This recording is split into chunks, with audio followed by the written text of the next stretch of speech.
In this week's episode of the Stockscores Market Minutes, I'm going to take a look at whether this correction is over, and then do my regular weekly market analysis and the trade of the week on GoPro.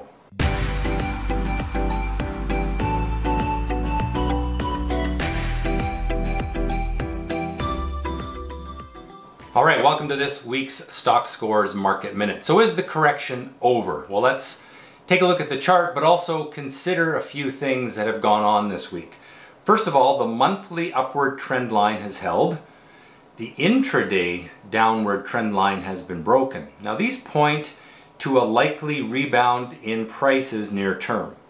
However, until the market breaks through to new highs, we really should consider further weakness as a possibility and probably likely along the way. Now near term, I expect that there will be a bounce, and so we can trade that. Longer term, we should trade with some caution because there will be volatility. The market's going to take some time to get back to feeling safe, if you will. All right, let's look at the charts and we'll be able to see some of these things on the chart, starting off with the US markets. Here is a chart of the S&P 500, and this, of course, the intraday chart, 30-day, 60-minute chart.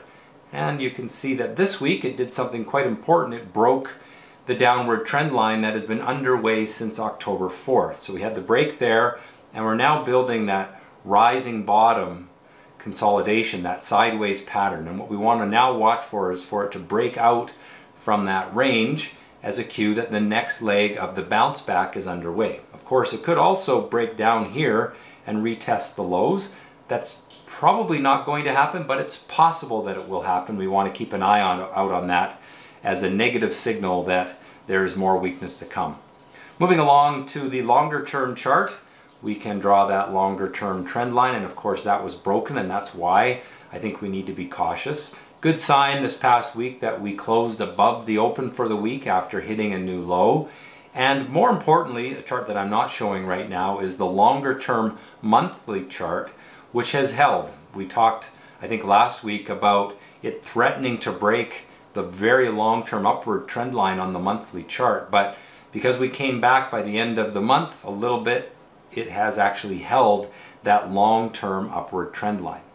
Moving along to the Russell 2000 chart, which is of course our small caps. You can see a much sharper sell-off on the daily interval. It shows up more than on the weekly interval.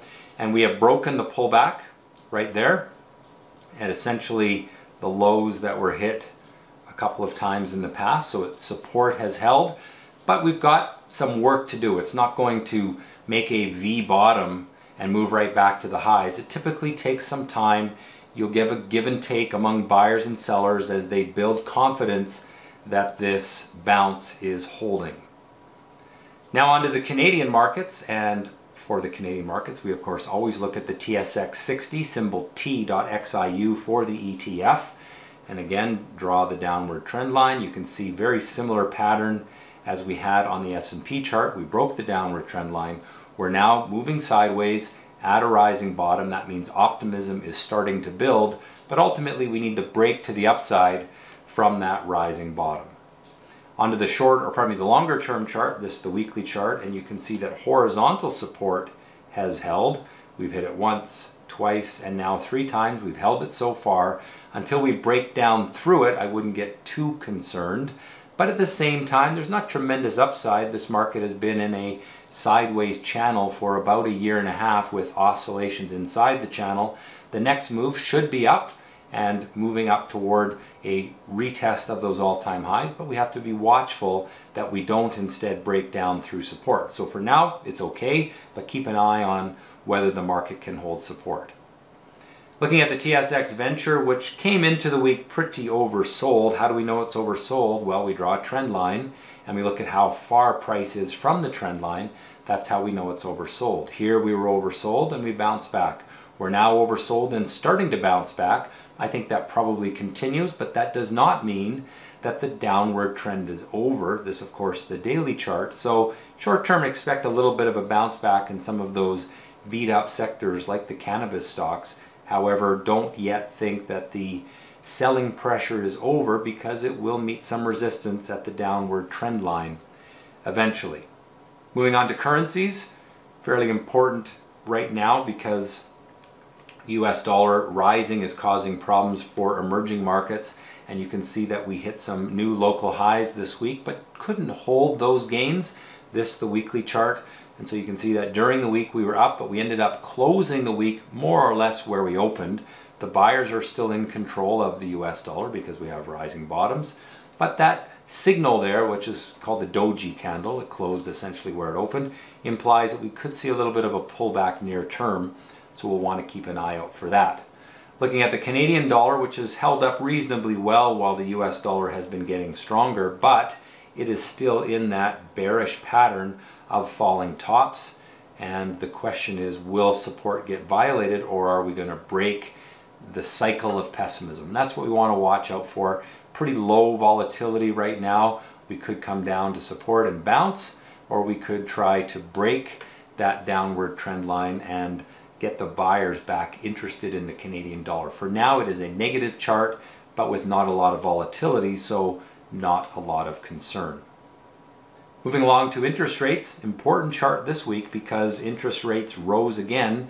Of course, remember, this is an inverse chart, so if the bond market is going down like it has this past week and as it has for the past few months, that implies interest rates are rising, and interest rates rising have some positive and negative effects for stocks.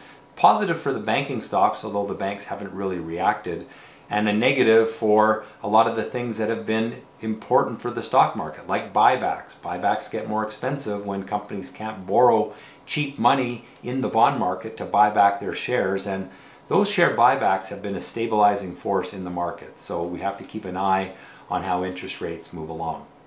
On to commodities, and of course we always take a look at gold and oil. Here is the gold chart, and of course I've discussed this in recent weeks, how we've broken that downward trend line, but we're really not gaining any traction to the upside. It's pretty quiet here. It's good if we can break out from the rising bottom and move back toward those highs, but of course we shouldn't discount the fact that we could also move back down through the lows. So it's a slightly optimistic chart because gold is pretty oversold, but there's not really a lot of excitement showing in gold right now. Oil, very important chart this week. We've talked about the upward trend line in oil for many months, and it has finally been broken. Last week I said be cautious to see if oil can hold that upward trend line. Well, it failed. That upward trend line was broken this week with selling pressure in oil, and that implies at best we are destined for a sideways market for oil in this range, but also possible that we continue to move lower and start to test these areas of support. So if you are long of oil stocks, be cautious with them because it does look like upside is limited and downside has potential. Short term, pretty oversold, so I wouldn't be surprised if in the next week or two you see some bounce back, but I would use that strength as a way to lighten the load on energy names. So my outlook then, neutral on both time frames for the US and Canadian stock markets. On gold, also neutral on both time frames, and I've lowered my rating to bearish on both time frames for oil. The short-term downward trend in stocks has been broken, and that means a bounce back is likely in the near term. We've had a couple days of that so far. Gold remains stable, but it's really lacking buyer excitement. Important chart this week is oil. It has broken its upward trend line for the first time in a year and a half. Volatility is coming down in the market overall, but investors are still nervous, and therefore we too should be cautious. All right, let's take a look at the trade of the week on GoPro, and I want to explain a little bit why I chose this trade of the week.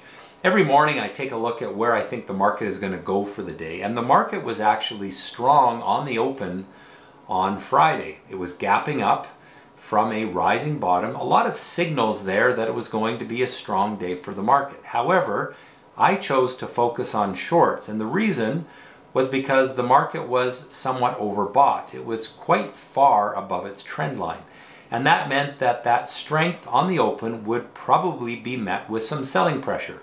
We had had 3 up days in a row. Friday would be the 4th, and I just felt that Friday would probably see some selling pressure into the close. So I chose to focus on shorts.